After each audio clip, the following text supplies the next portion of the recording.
जय हिंद दोस्तों। स्वागत है आप सबका अपने प्लेटफॉर्म जीएस सारथी अड्डा पे।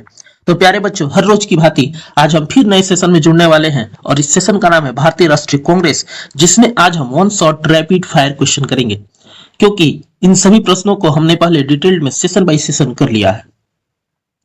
तो यदि अभी तक आपने चैनल को लाइक शेयर सब्सक्राइब नहीं किया है तो कृपया फटाफट चैनल को लाइक शेयर सब्सक्राइब करें, ताकि सबसे पहले नोटिफिकेशन आपके पास पहुंचे और आप अपनी तैयारी को और बेहतर कर सकें। तो प्यारे बच्चों, आज का पहला क्वेश्चन है कि भारतीय राष्ट्रीय कांग्रेस की स्थापना कब हुई थी। फटाफट आपको बताना है कि भारतीय राष्ट्रीय कांग्रेस का पहला या स्थापना कब हुई। ऑप्शन ए 1883, 1885, 1887 और 1890। तो इसका आंसर होगा ऑप्शन नंबर बी 1885। डेट आप बताएंगे फटाफट कि डेट वो क्या था। तो डेट था 28 दिसंबर 28 दिसंबर। अगले क्वेश्चन की तरफ बढ़ते हैं और अगला क्वेश्चन है हमारा, भारतीय राष्ट्रीय कांग्रेस का स्थापना कहां हुई थी। तो आपको बताना है कि भारतीय राष्ट्रीय कांग्रेस की स्थापना कहां हुई थी। मुंबई में हुई थी या दिल्ली में हुई थी या कोलकाता में हुई थी या मद्रास में हुई थी। तो इसका आंसर होगा ऑप्शन नंबर ए मुंबई। इससे पहले यह पूना में प्रस्तावित थी, लेकिन वहां प्लेग फैलने की वजह से पूना से हटा करके फिर इसको मुंबई में स्थापित कर दिया गया और वहीं भारतीय राष्ट्रीय कांग्रेस की स्थापना हुई। और जहां हुई उस जगह का नाम था, उस विद्यालय का नाम था तेजपाल संस्कृत विश्वविद्यालय या महाविद्यालय। अब अगले प्रश्न की तरफ बढ़ते हैं और अगला प्रश्न है हमारा कि भारतीय राष्ट्रीय कांग्रेस की स्थापना किसने की थी। चार ऑप्शन है आपके सामने और आपको फटाफट बताना है कि भारतीय राष्ट्रीय कांग्रेस की स्थापना किसने की थी। तो भारतीय राष्ट्रीय कांग्रेस की स्थापना एवो ह्यूम ने की थी और इनका पूरा नाम ऑक्टेवियन ह्यूम था, इसलिए इसका आंसर हो जाएगा ऑप्शन नंबर ए। और कब किया गया था। तो 1885 में 28 दिसंबर को इसकी स्थापना की गई थी मुंबई में, और इसके पहले अध्यक्ष व्योमेश चंद्र बनर्जी होते हैं। रैपिड फायर क्वेश्चन है, इसलिए फटाफट हम क्वेश्चन को करते चलेंगे, टाइम नहीं लेंगे, क्योंकि इन सभी प्रश्नों को हमने सेशन बाय डिटेल में कर रखा है, जहां बहुत सारे एक्सप्लेनेशन हमें मिले हुए हैं। अगले प्रश्न की तरफ बढ़ते हैं और अगला प्रश्न है कि कांग्रेस का पहला अधिवेशन कहां हुआ था। आपको बताना है कि कांग्रेस का पहला अधिवेशन कहां हुआ था। तो कांग्रेस का पहला अधिवेशन मुंबई में हुआ था। कांग्रेस का पहला अधिवेशन मुंबई में हुआ था। अगले प्रश्न की तरफ बढ़ते हैं। अगला प्रश्न है कि कांग्रेस का प्रथम अध्यक्ष कौन था। आपको बताना है कि कांग्रेस का पहला अध्यक्ष कौन था। तो इसका आंसर हो जाएगा डब्ल्यू.सी. बनर्जी, यानी कि ऑप्शन नंबर बी। इनको डब्ल्यू.सी. को व्योमेश चंद्र बनर्जी भी कहा जाता है। अगले प्रश्न की तरफ बढ़ते हैं। अगला प्रश्न है हमारा कि कांग्रेस का दूसरा अधिवेशन कहां हुआ था। बहुत बढ़िया प्रश्न है कि कांग्रेस का दूसरा अधिवेशन कहां हुआ था। तो पहला तो मुंबई हुआ था लेकिन दूसरा कहां हुआ था। तो दूसरा हुआ था कलकत्ता में, और इसके अध्यक्ष कौन हुआ करते थे। तो दादा भाई नौरोजी इसके अध्यक्ष थे। अगले प्रश्न की तरफ बढ़ते हैं। अगला प्रश्न है आज का 7वां प्रश्न कि कांग्रेस के पहले मुस्लिम अध्यक्ष कौन थे। आपको बताना है कि वह सबसे पहला कौन सा मुस्लिम व्यक्ति था जो कांग्रेस का अध्यक्ष बना था। आपके पास 4 ऑप्शन है, आपने क्वेश्चन कर रखा है तो आपको फटाफट आंसर देना है। तो मैं बात करूं तो कांग्रेस का पहला मुस्लिम अध्यक्ष बदरुद्दीन तैयबजी थे। कांग्रेस का पहला मुस्लिम अध्यक्ष बदरुद्दीन तैयबजी थे, इसलिए इसका आंसर हो जाएगा ऑप्शन नंबर ए। अगले प्रश्न की तरफ चलते हैं। अगला प्रश्न है हमारा कि कांग्रेस के पहले भारतीय अध्यक्ष कौन थे। आपको बताना है कि पहले भारतीय अध्यक्ष कौन थे। बदरुद्दीन तैयबजी थे, दादा भाई नौरोजी थे, सुरेंद्र नाथ बनर्जी थे, गोपाल कृष्ण गोखले थे। तो यहाँ पे यदि डब्ल्यू.सी. बनर्जी होता तो हम उनको करते, लेकिन पहला जो अधिवेशन हुआ ना, क्योंकि स्थापना तो उसकी वहां हो गई, लेकिन फिर 1986 में यहाँ आंसर हो जाएगा आपका दादा भाई नौरोजी, क्योंकि डब्ल्यू.सी. बनर्जी नहीं दिया हुआ है, इस वजह से इसका आंसर हम देंगे बी। इसका आंसर हो जाएगा ऑप्शन नंबर बी। अगले प्रश्न की तरफ चलते हैं कि कांग्रेस का पहला विभाजन किस वर्ष हुआ था। बहुत बढ़िया प्रश्न। कांग्रेस किस वर्ष 2 भागों में बट गई थी। तो कांग्रेस 1907 में 2 भागों में बट गई थी, और यह अधिवेशन कहां का था। तो यह अधिवेशन सूरत का था। यह अधिवेशन कहां का था। तो सूरत का था, और इसकी अध्यक्षता किसने किया था। तो रास बिहारी बोस ने किया था। अब क्यों बटी थी, इन सभी बातों पर चर्चा हमने पिछले डिटेल्ड एक्सप्लेनेशन वाले सेशन में कर रखा है। अगला प्रश्न है आपके सामने कि कांग्रेस का विभाजन कहां हुआ था। तो कांग्रेस का विभाजन कहां हुआ था। बनारस, लखनऊ, सूरत, नागपुर। तो इसका आंसर होगा कांग्रेस का विभाजन ऑप्शन नंबर सी, सूरत में हुआ था। 1907 का यह अधिवेशन था जिसकी अध्यक्षता रास बिहारी बोस ने किया था। अगले प्रश्न की तरफ बढ़ते हैं। अगला प्रश्न है कि सूरत विभाजन के समय नरम दल के नेता कौन थे। तो हमने एक ट्रिक बताया था, लाल बाल पाल, लाल मतलब लाला लाजपत राय, बाल मतलब बाल गंगाधर तिलक और फिर पाल मतलब बिपिन चंद्र पाल। तो जहां ये तीनों होंगे ये तीनों गरम दल के हो जाएंगे और जो बच जाएंगे वो नरम दल के हो जाएंगे। तो सबसे पहले लाल लाला लाजपत राय को छांट देंगे क्योंकि गरम दल के होंगे, पाल बिपिन चंद्र पाल को भी हटा देंगे और बाल यानी कि बाल गंगाधर तिलक को भी हटा देंगे। शुरुआत में यही तीनों जो थे वह गरम दल के नेता थे जो कांग्रेस से जुड़े हुए थे, इसलिए इसका आंसर हो जाएगा option number C, Gopal Krishna Gokhale इसका आंसर होगा। गोपाल कृष्ण गोखले इसका आंसर होगा, ऑप्शन नंबर सी। अगले प्रश्न की तरफ बढ़ते हैं और अगला प्रश्न है हमारा, गरम दल के प्रमुख नेता कौन थे। आपको पकड़ना है गोखले, दादाभाई नौरोजी, बाल गंगाधर तिलक और फिरोज शाह मेहता। तो लाल बाल पाल में सबसे पहले आपका इसमें पकड़ेंगे, ऑप्शन नंबर सी हो जाएगा, ऑप्शन नंबर सी हो जाएगा बाल गंगाधर तिलक। लाल बाल पाल आपको याद रखना है क्योंकि इन तीनों ने शुरू में त्रिमूर्ति की तरीके से काम किया और कांग्रेस को मजबूती प्रदान करने की काम की। अगला प्रश्न है आपके सामने कि 1916 के लखनऊ अधिवेशन के अध्यक्ष कौन थे। बहुत बढ़िया क्वेश्चन। आपको बताना है कि जो 1916 का लखनऊ अधिवेशन हुआ था जिसमें फिर से नरम दल और गरम दल को एक कर दिया गया और इसमें सबसे ज्यादा भूमिका कोई निभाया तो वह नाम आता है एनी बेसेंट का। एनी बेसेंट के अथक प्रयासों से जो 1907 में कांग्रेस दो गुट में बटा था उसको फिर से एक कर दिया गया और ये दोनों फिर से एक साथ मिलकर चलने लगे और उनके साथ साथ इसमें बाल गंगाधर तिलक का भी बहुत ज्यादा योगदान था। डिटेल्स में हम लोगों ने बात कर रखा है। यदि आप नए हैं तो कृपया जाकर के पीछे वाले सेशन को देखें, आप बेहतर ढंग से चीजों को समझ पाएंगे। पूरा डिटेल्ड में एग्जाम पॉइंटर के साथ वहां पे बताया गया है। एक बार वीडियो को देखें, आप समझेंगे कि बहुत बेहतर ढंग से चीजों को कराया गया है वहां। तो इसका आंसर हो जाएगा ऑप्शन नंबर बी, अंबिका चरण मजूमदार। अंबिका चरण मजूमदार इसका आंसर हो जाएगा ऑप्शन नंबर बी, अंबिका चरण मजूमदार। हर एक क्वेश्चन किसी न किसी एग्जाम में पूछे हुए हैं और ये क्वेश्चन बार बार रिपीट होते हैं, इसलिए आपको बिल्कुल ध्यान से करना है और क्वेश्चन को अपने दिमाग में फीड करते चलना है। अब अगले क्वेश्चन की तरफ बढ़ते हैं और अगला क्वेश्चन है हमारा कि कांग्रेस और मुस्लिम लीग के समझौते को क्या कहा जाता है। जो कांग्रेस और मुस्लिम लीग का समझौता हुआ उसको क्या कहा जाता है। दिल्ली समझौता कहा जाता है, लखनऊ समझौता कहा जाता है, पूना समझौता, इलाहाबाद समझौता। बहुत बढ़िया प्रश्न है और इसका आंसर हो जाएगा ऑप्शन नंबर बी, लखनऊ समझौता। अब आपको याद रखना है जो 1916 में लखनऊ अधिवेशन हुआ था जिसकी अध्यक्षता अंबिका चरण मजूमदार ने किया था और उसमें दो महत्वपूर्ण कार्य किए गए। पहला कि नरम दल और गरम दल को एक किया गया ताकि कांग्रेस और मजबूती से आगे बढ़ सके और उसी में कांग्रेस और मुस्लिम लीग की भी समझौता कराई गई और उसमें दो व्यक्ति का नाम आता है एनी बेसेंट और बाल गंगाधर तिलक। इन दोनों ने मिलकर के कांग्रेस और मुस्लिम लीग की समझौता कराया था। ठीक है, तो अगले प्रश्न की तरफ बढ़ते हैं। चैनल को लाइक शेयर सब्सक्राइब जरूर करें। आपको ऐसे ही बेहतर ढंग से प्रतिदिन आपको सेशन मिलेगा और प्रतिदिन एक से बढ़ के एक क्वेश्चन आपको मिलेंगे और नए नए टॉपिक के साथ हम प्रतिदिन डिटेल एक्सप्लेनेशन भी करते चलेंगे। इसलिए आपको सेशन को लाइक शेयर सब्सक्राइब जरूर करना है, चैनल को सपोर्ट जरूर करना है। अगला क्वेश्चन है आज का कि कांग्रेस का पहला महिला अध्यक्ष कौन थी। आपको बताना है कि कांग्रेस का पहला महिला अध्यक्ष कौन थी। बहुत प्यारा क्वेश्चन है बच्चों। बहुत लोग यहां फंस जाते हैं कि पहली महिला अध्यक्ष कौन थी। तो देखिए, जैसे ही आप पहली भारतीय महिला अध्यक्ष कहता है तो सीधा आंसर हो जाता है सरोजिनी नायडू, लेकिन पहली महिला अध्यक्ष कहता है तो हो जाता है एनी बेसेंट। अब यहां थोड़ा सा चर्चा करेंगे क्योंकि ये कंफ्यूजिंग क्वेश्चन है। एनी बेसेंट यह 1917 वाले अधिवेशन में थी और ये 1925 वाले अधिवेशन में थी। बाकी हम लोगों ने वहां क्वेश्चन को बहुत ढंग से डिटेल एक्सप्लेनेशन के साथ कर रखा है। तो पहली महिला अध्यक्ष कोई होगा तो एनी बेसेंट होगी जो 1917 में थी और पहली भारतीय महिला अध्यक्ष कोई होगा तो वह होगी सरोजिनी नायडू जो 1925 में होगी। अब अगले प्रश्नों की तरफ बढ़ते हैं और अगला प्रश्न है हमारा कांग्रेस का पहला भारतीय महिला अध्यक्ष। देखिए, आपके सामने क्वेश्चन आ गया जो एसएससी CHSL 2020 में पूछा हुआ क्वेश्चन है। तो कांग्रेस का पहला भारतीय महिला अध्यक्ष कौन थी। तो अभी हमने बात किया कि सरोजिनी नायडू हुआ करती हैं। समय क्या था तो 1925 था, इसलिए इसका आंसर हो जाएगा ऑप्शन नंबर बी। अब अगले प्रश्न की तरफ बढ़ेंगे और अगला प्रश्न है हमारा लाहौर 1929 के लाहौर अधिवेशन के अध्यक्ष कौन थे।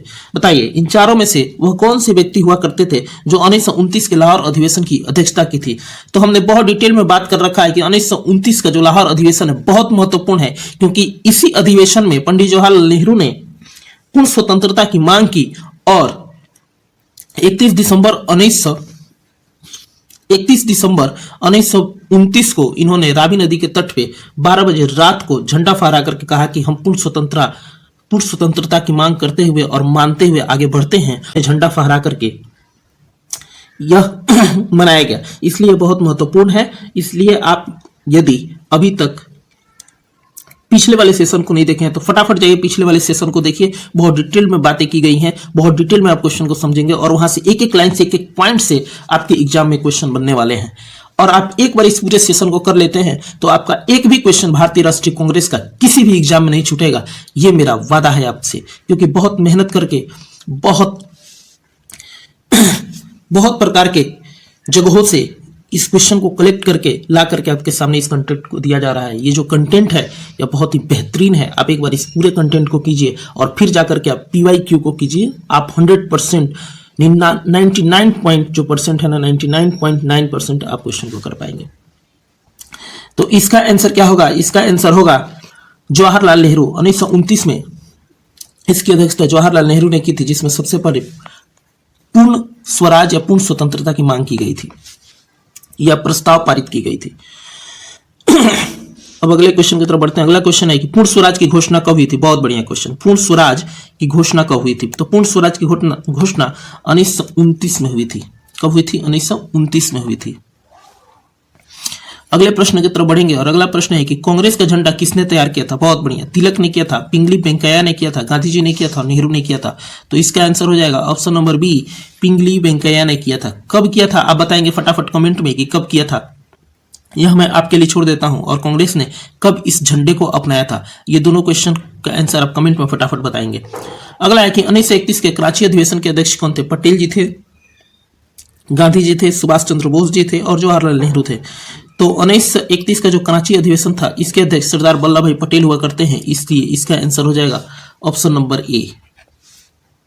अगले प्रश्न की तरफ बढ़ते हैं और अगला प्रश्न है कि त्रिपुरी अधिवेशन 1939 के समय कांग्रेस के अध्यक्ष कौन थे? आपको बताना है फटाफट कि जो त्रिपुरी अधिवेशन 1939 में हुआ था उसके अध्यक्ष कौन थे? तो सुभाष चंद्र बोस थे, उसके अध्यक्ष सुभाष चंद्र बोस थे। अब आपको बताना है, मैं एक बात बता देता हूं और आपको कमेंट में फटाफट आंसर देना है। जो त्रिपुरी अधिवेशन 1939 था इसमें सुभाष चंद्र बोस ने अध्यक्ष पद से क्या किया? त्याग पत्र दे दिया। कारण था कि महात्मा गांधी नाराज हुए थे। अब आपको फटाफट कमेंट बॉक्स में बताना है कि महात्मा गांधी नाराज क्यों हुए थे और किनको इन्होंने हरा करके, सीधा क्वेश्चन पूछता है कि किसको हरा करके सुभाष चंद्र बोस ने 1939 में त्रिपुरी अधिवेशन के अध्यक्ष बने। तो आपको बताना है कि वह कौन सा व्यक्ति था जिसको इन्होंने हराया था। आप फटाफट बताएंगे, क्योंकि इन सारी चीजों पे, सारे प्रश्नों का जवाब एक्सप्लेनेशन एग्जाम पॉइंटर के तरीके से हम लोग पिछले सेशन में कर चुके हैं। फटाफट आंसर बताएंगे आप। अगला प्रश्न है त्रिपुरी अधिवेशन कहां हुआ था? नागपुर हुआ था, त्रिपुरी हुआ था या जबलपुर इलाहाबाद? बहुत बढ़िया क्वेश्चन है ये भी। यहां भी आदमी, जो भी स्टूडेंट होते हैं वो एग्जाम में गलती कर देते हैं, त्रिपुरी मार करके चले आएंगे, लेकिन इसका आंसर होगा जबलपुर। जबलपुर यानी कि मध्य प्रदेश। जबलपुर में यानी कि मध्य प्रदेश में त्रिपुरी अधिवेशन हुआ था। अगले प्रश्न की तरफ बढ़ते हैं कि सुभाष चंद्र बोस ने कांग्रेस अध्यक्ष पद से त्याग पत्र कब दिया? अभी हमने बात किया था जस्ट ऊपर कि कब त्याग पत्र दिया था, तो यह होता है 1939 का अधिवेशन। और 1939 के अधिवेशन में उन्होंने किसी एक व्यक्ति को हराता है, जो मैंने छोड़ रखा है सिर्फ आपके लिए कि आपको आंसर बताना है कि वह कौन व्यक्ति होते हैं। और 1939 में इन्होंने त्याग पत्र दे दिया और त्याग पत्र जाकर के फॉरवर्ड ब्लॉक की स्थापना करते हैं। फॉरवर्ड ब्लॉक की स्थापना किसने की थी? देखिए, जो मैं कहूंगा वो जस्ट उसके नीचे क्वेश्चन बना करके रखा गया है और वही एग्जाम में पूछा हुआ क्वेश्चन है। तो फॉरवर्ड ब्लॉक की स्थापना किसने की थी? तो फॉरवर्ड ब्लॉक की स्थापना सुभाष चंद्र बोस ने की थी। कब किया था? तो 1939 में किया था। इसका भी डिटेल्ड एक्सप्लेनेशन आपको पिछले वाले वीडियो में मिल जाएगा, तो कृपया करके फटाफट पीछे वाले वीडियो को देखें। चैनल को लाइक शेयर सब्सक्राइब करना बिल्कुल ना भूलें। फटाफट चैनल को लाइक शेयर सब्सक्राइब करें ताकि सबसे पहले नोटिफिकेशन आपके पास पहुंचे।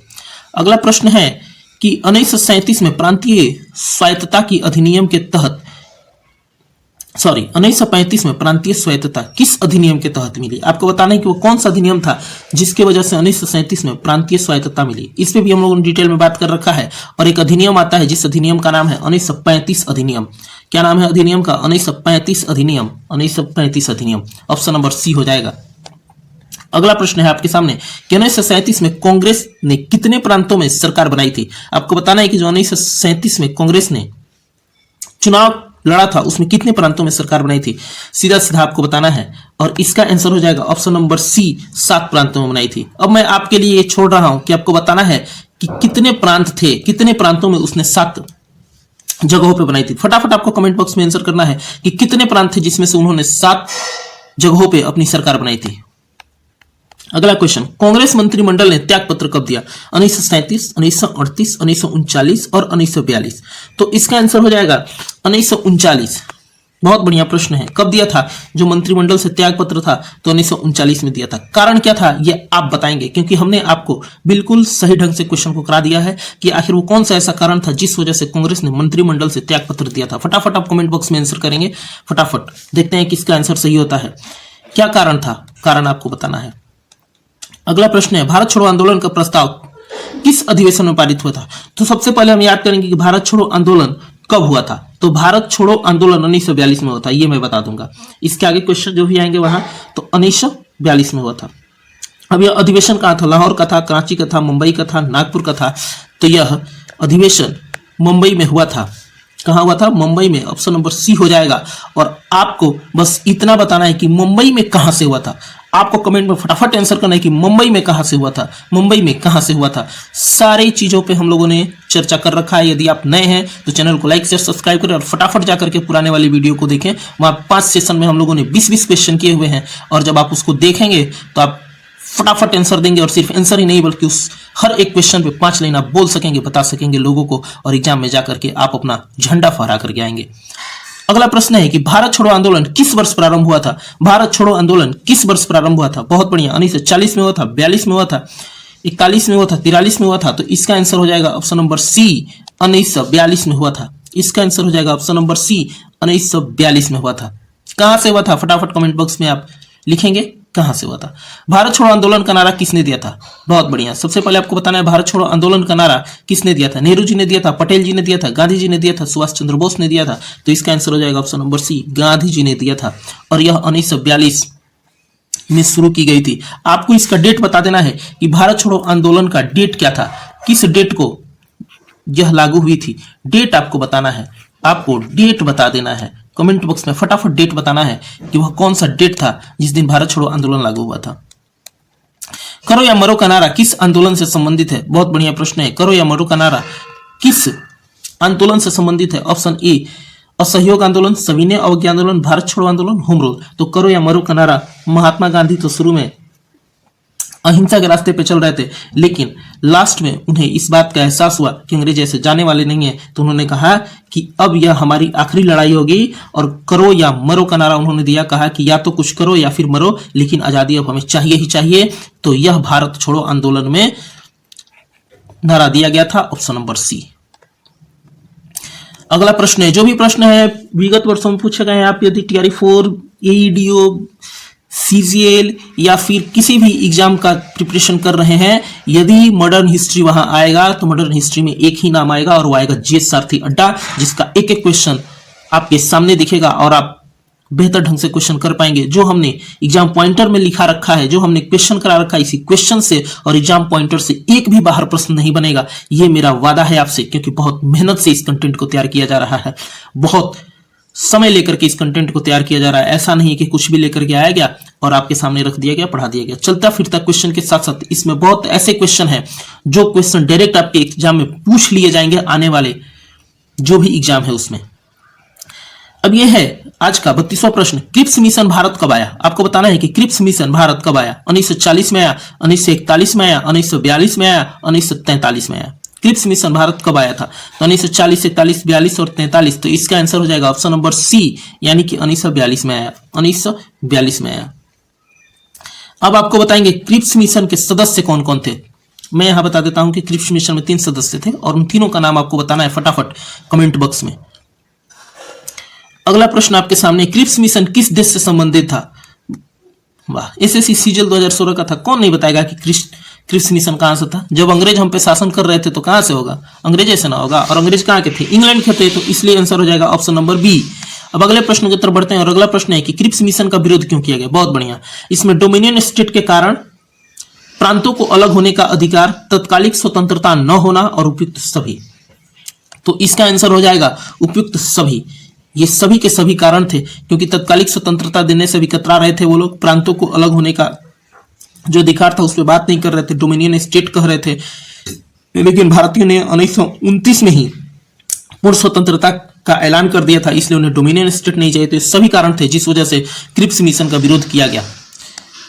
अगले प्रश्न में बढ़ते हैं और अगला प्रश्न है कि कांग्रेस सोशलिस्ट पार्टी की स्थापना कब हुई थी। बहुत बढ़िया प्रश्न है, बीपीएससी में बार बार इस प्रश्न को पूछा गया है और जो टीआरई है उसमें भी इस प्रश्न को पूछा गया है कि कांग्रेस सोशलिस्ट पार्टी की स्थापना कब हुई थी। 1928 में हुई थी, 1930 में, 1934, 1936। तो इसका आंसर हो जाएगा option number C, option number C यानी कि 1934। और आपको बस इतना ही बता देना है कि इसकी स्थापना 1934 में किसने किया था।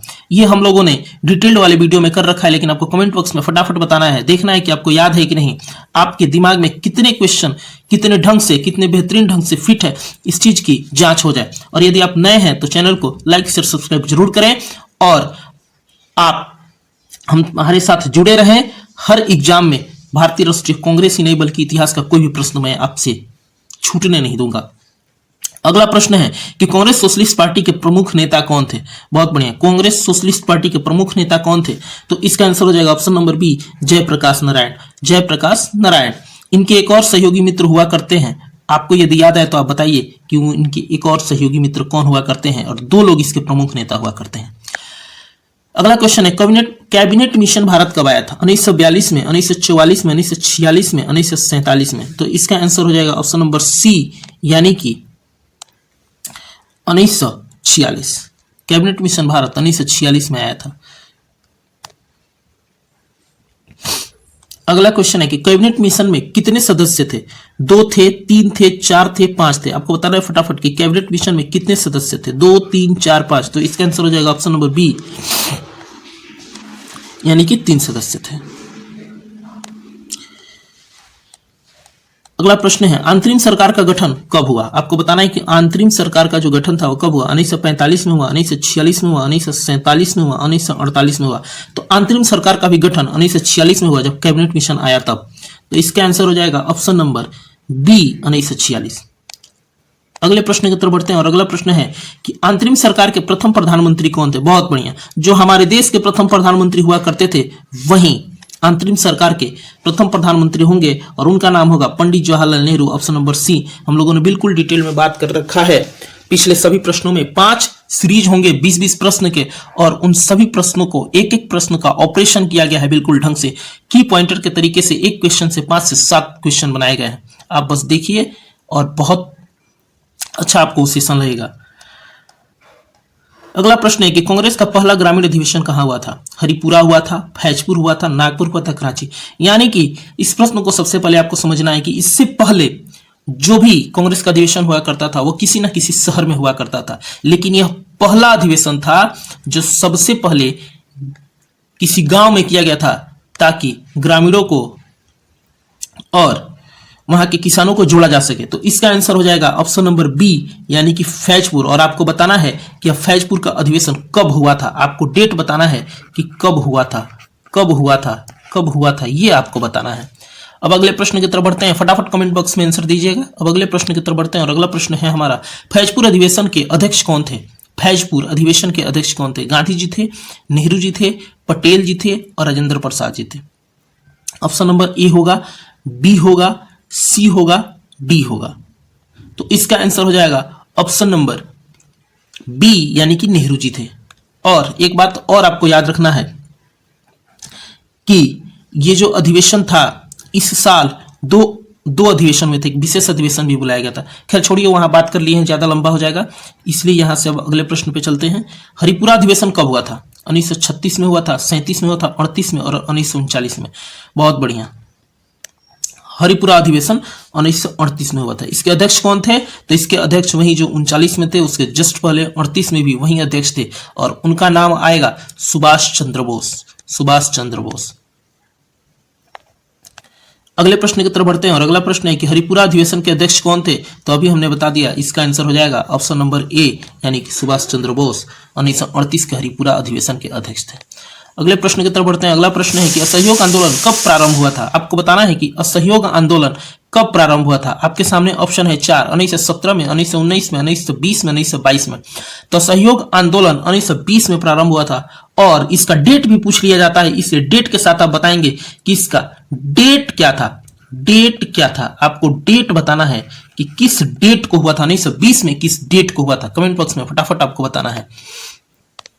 अगला प्रश्न है चौरी चौरा कांड कब हुआ था? बहुत बढ़िया प्रश्न है। चौरी चौरा कांड कब हुआ था? तो 1922 में हुआ था, 1922 में हुआ था और इसका भी डेट आपको बताना है। चलिए मैं ही बता देता हूं, बहुत बेहतर प्रश्न है और बार बार पूछता है। 5 फरवरी आपको याद रखना है, 5 फरवरी 1922, 5 फरवरी 1922 को यह घटना हुई थी, चौरी चौरा कांड। और यह चौरी चौरा कांड वाली घटना क्यों हुई थी, क्या कारण था? तो इसमें 22 पुलिसकर्मियों को जिंदा जला दिया जाता है भारतीयों द्वारा और इस पे बात आप करेंगे। आप जाकर के पिछले सेशन को देखेंगे, वहां आप बिल्कुल समझ पाएंगे। यह हमारा तीसरा सेशन में मिलेगा क्योंकि 20 का जो सेट है, 5 सेट है, 20 25 100 क्वेश्चन का सेट है और ये तीसरे में मिलेगा 41 से लेकर के 60 वाले में।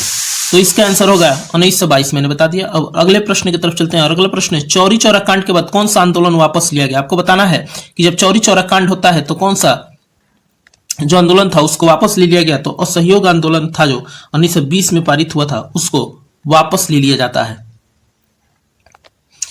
महात्मा गांधी द्वारा इसको वापस ले लिया जाता है महज 7 दिन बाद और वह डेट होता है 12 फरवरी। 12 फरवरी को ही इसको वापस ले लिया जाता है। अगले प्रश्न की तरफ बढ़ेंगे कि सविनय अवज्ञा आंदोलन कब शुरू हुआ था? बहुत बढ़िया प्रश्न। आपको बताना है कि सविनय अवज्ञा आंदोलन कब शुरू हुआ था। इसके बारे में डिटेल्ड चर्चा हम लोगों ने किया है कि गांधी जी ने अपने 78 साथियों के साथ कैसे 12 मार्च को निकलते हैं, फिर 6 अप्रैल को पहुंचते हैं और वहां नमक कानून तोड़ते हैं और साबरमती आश्रम से सविनय अवज्ञा आंदोलन की शुरुआत करते हैं। इस पे कंप्लीट एक कहानी के तरीके से पूरे सविनय अवज्ञा आंदोलन को कवर कर लिया गया है एक ही क्वेश्चन में। तो इसका आंसर यहां होगा 1930 में हुआ था। क्या होगा? Option number D 1930। और आप जाकर के इस पूरे सविनय अवज्ञा आंदोलन को एक ही प्रश्न में कवर किया गया है। फटाफट जाएं पीछे, यदि आप नए हैं तो उस क्वेश्चन को देखें और अपनी तैयारी को और मजबूत करें।